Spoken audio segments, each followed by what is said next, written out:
নমস্কার বন্ধুরা, মিনু ছোট রান্নাঘরে সকলকে জানাই স্বাগত। আজ আবারও একটা শীতকালে দারুণ স্বাদের মিষ্টির রেসিপি নিয়ে চলে এসেছি। আজ বানাবো আমি পায়েস পিঠে। কী কী দিয়ে বানাবো, কিভাবে বানাবো সবটাই আপনাদের সামনে শেয়ার করব। আপনারা প্রথম থেকে শেষ পর্যন্ত অবশ্যই ভিডিওটা দেখবেন, ভালো লাগলে একটা লাইক করে দেবেন। তো চলুন কী কী নিয়েছি আগে আপনাদের দেখিয়ে দিই রেসিপিটা বানানোর জন্য। পায়েস পিঠে বানাবো তার জন্য এখানে 1 লিটার দুধ আমি আগে থেকেই জাল দেওয়ার জন্য বসিয়ে দিয়েছি। এর মধ্যে গোবিন্দভোগ চালটা ধুয়ে আমি দিয়ে দেবো। এখানে নিয়েছি গোবিন্দভোগ চাল। খেজুরের গুড় দিয়ে এরকম পায়েস খেতে কিন্তু খুব ভালো লাগে, আর সাথে যদি পিঠে পড়ে সেটা তো আরও উৎকৃষ্ট হয়ে যাবে। কিন্তু গোবিন্দভোগ চালটা আমি জল দিয়ে ধুয়ে নেব।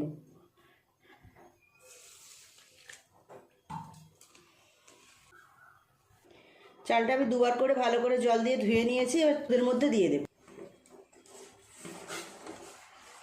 দুধটা আগে ভালোভাবে ফুটেও গেছে।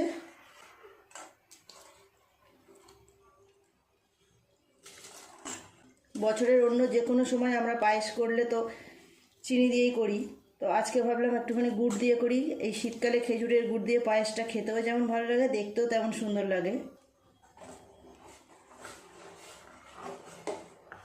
যেগুলো বানিয়ে নিই আগে, এরকম আস্তে আস্তে ফুটবে, দুধটাও কমে যাবে, চালটাও ভালোভাবে সিদ্ধ হয়ে যাবে। পিঠে বানাবো তার জন্য এখানে চালের গুঁড়ো নিয়েছি। চালের গুঁড়োর মধ্যে একটু পরিমাণ মতো নুন দিয়ে দিলাম।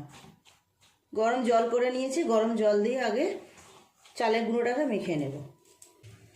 অল্প অল্প করে জল দেবো আর মাখতে থাকবো।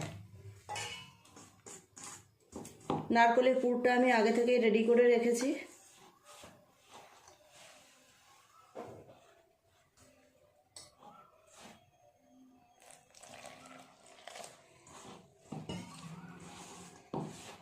বন্ধুরা, আমার চ্যানেলে আগে থেকে অনেক রকম পিঠের রেসিপি দেওয়া আছে, আপনারা যারা দেখেননি প্লিজ দেখে নেবেন। আরও একটু জল দেবো অল্প করে।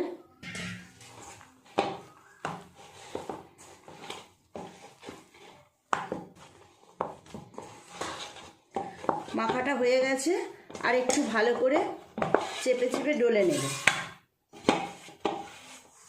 পিঠের জন্য এই চালের গুঁড়িটা কিন্তু খুব ভালো করে মাখতে হয়। যত সুন্দর মাখা হবে পিঠেগুলো কিন্তু তত ভালো হবে। খুব ভালো করে চালের গুঁড়িটাকে মাখা হয়ে গেছে। এর থেকে ছোটো ছোটো করে লেচি কেটে পিঠেগুলো বানিয়ে নেব। নারকেলের পাকটা আগে থেকেই করে রেখেছি আমি যেহেতু পায়েসের ভেতরে দেবো পুলিগুলো, সেই জন্য খুব বেশি বড় বড় করব না। এমনিতেই আমি খুব একটা বড় পুলি করতে পছন্দ করি না। এইভাবে অল্প একটুখানি লেচি নিয়ে এইরকম গোল মতো করে গর্ত করে নিয়ে এর মধ্যে একটু করে নারকেলের পুর দিয়ে দেব।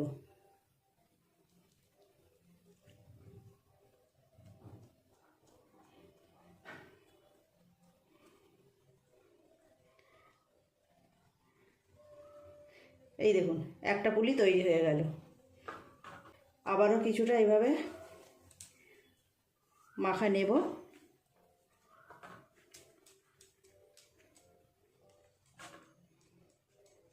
এইভাবে হাতের মধ্যে ঘুরিয়ে ঘুরিয়ে একটা গর্ত করে নিয়ে একটা বাটির মতো করে নিলাম।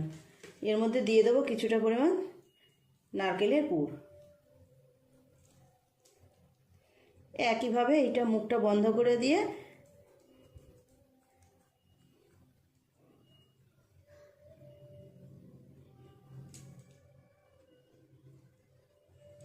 তৈরি হয়ে গেল আরও একটা পুলি। এইভাবে বাকি মাখাটা থেকে একই রকমভাবে আমি বানাবো।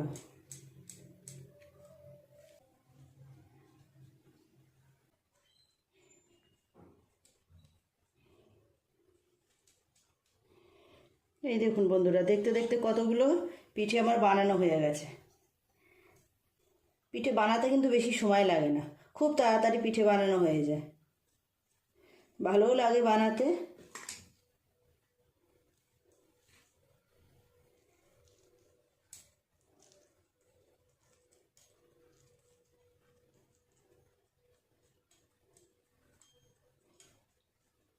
এই দেখুন হয়ে গেল। চালটা কতটা সিদ্ধ হলো এবার দেখে নেব।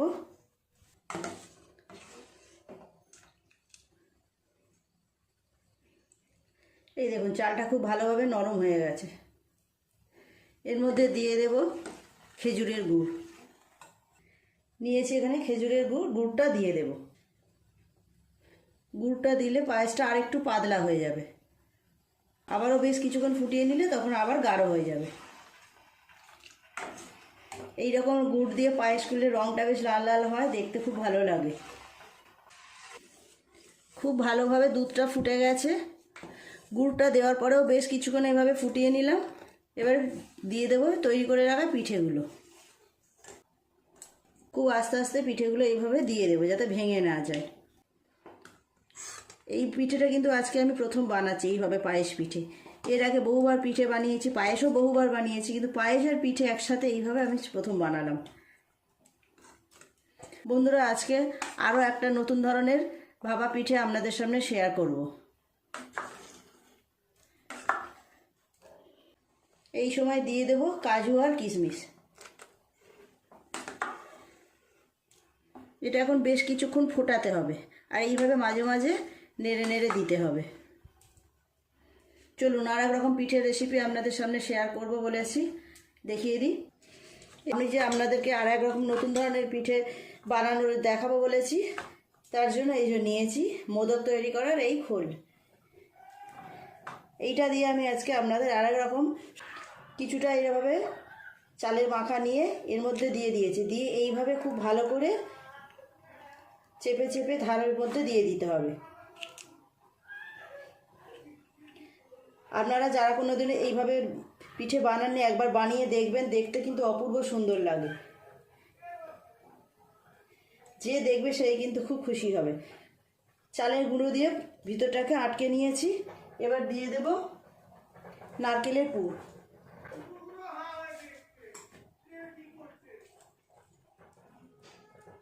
বেশ কিছুটা নারকেলের পুর নিয়ে এইভাবে এর মধ্যে দিয়ে দেব। উপর থেকে আবার একটুখানি এইরকমভাবে আঠা নিয়ে উপরটা এইভাবে আটকে দেব। হয়ে গেল। এবার এটা খুলব।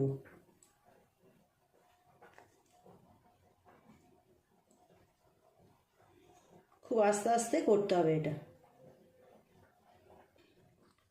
এই দেখুন কেমন দেখতে লাগছে, দেখুন পেছনটা এইভাবে আটকে দিয়েছি। এটা হলো মোদক পিঠে। এই পিঠেটা আমি ভাপিয়ে নেব। দারুণ দেখতে লাগছে না? আরও একটা বানিয়ে আপনাদের দেখ। মুখটা আটকে নিলাম, কিছুটা এইভাবে আটা নিলাম, নিয়ে এর ভিতরে এইভাবে দিয়ে দেব। দিয়ে পুরো এইটার গায়ের মধ্যে এইভাবে আটকে দেব চারধারে।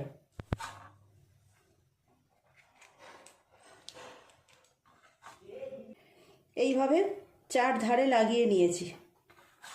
এবার এর মধ্যে নারকেলের পুর দিয়ে দেব। কিছুটা নারকেলের পুর নিয়ে এইভাবে এর মধ্যে দিয়ে দেব। বানাতেও বেশ ভালো লাগছে, জানেন, নতুন ধরনের তো একটা ডিজাইন হচ্ছে, বেশ ভালো লাগছে। এইভাবে মুখটাকে দিয়েছি। এবার বেশ কিছুটা আবার এই আটা নিয়ে এইভাবে মুখটাকে আটকে দেব। হয়ে গেল আরও একটা মোদক পিঠে। এবার এটাকে খুলে নেব।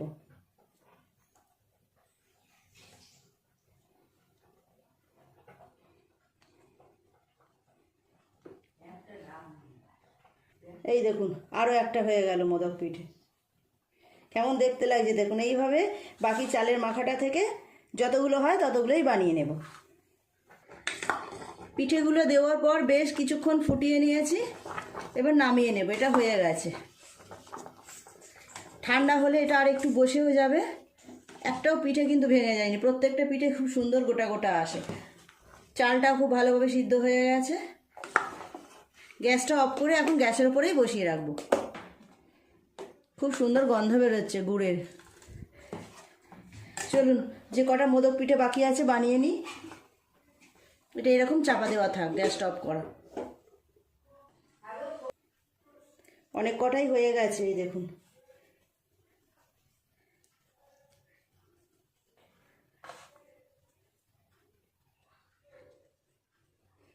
পেছনটায় আমি এইভাবে আঠাটা দিয়ে দিচ্ছি, আপনারা চাইলে নাও দিতে পারেন। হয়ে গেল। এবার এটাকে খুলে নেব।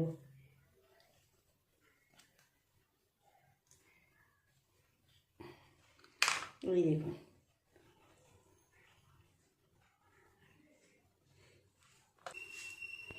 বন্ধুরা দেখুন এক এক করে আমার সমস্ত মোদক পিঠেগুলো বানানো হয়ে গেল। এইটাই লাস্ট, এটা বানালে হয়ে যাবে। কত সুন্দর হয়েছে দেখুন। তোলার সময় একটু আস্তে আস্তে তুলতে হবে, নিচের দিকে একটু ধরে এইভাবে তুললেই উঠে যাবে। এই দেখুন এতগুলো হয়েছে মোদক পিঠে, এগুলোকে আমি ভাপা পিঠে বানাবো। একটা জায়গায় করে জল গরম করতে বসিয়ে দিয়েছি, জলটা একটু ভালো করে ফুটে গেলে এগুলো দিয়ে দেবো পিঠেগুলো। এইভাবে একটা ফুটো গামলার মধ্যে এইভাবে সুন্দর করে সাজিয়ে বসিয়ে দেব, দিয়ে জলের উপরে দিয়ে দেব।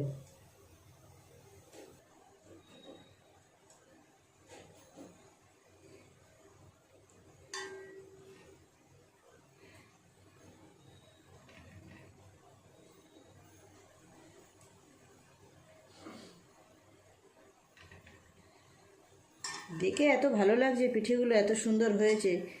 স্বাদের হেরফের না হলেও দেখতে তো বেশ সুন্দর লাগছে।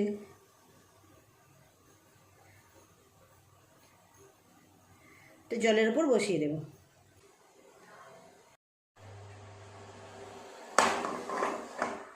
এইভাবে 10 মিনিট বসিয়ে রাখবো ঢাকা দিয়ে। তারপর আপনাদেরকে নামিয়ে দেখাবো 10 মিনিট পরে।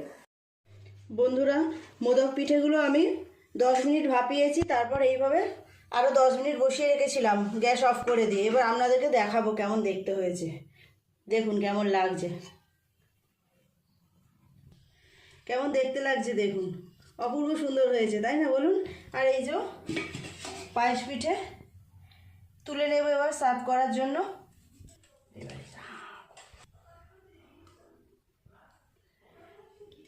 পায়েস পিঠা থেকেও খুব সুন্দর গন্ধ বেরোচ্ছে।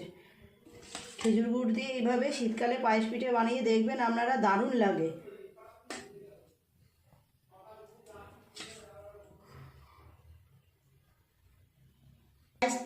পায়েস তো তোলা হয়ে গেল, এবার এই পিঠেগুলো ওপরে মোদক পিঠেগুলো তুলে নেব।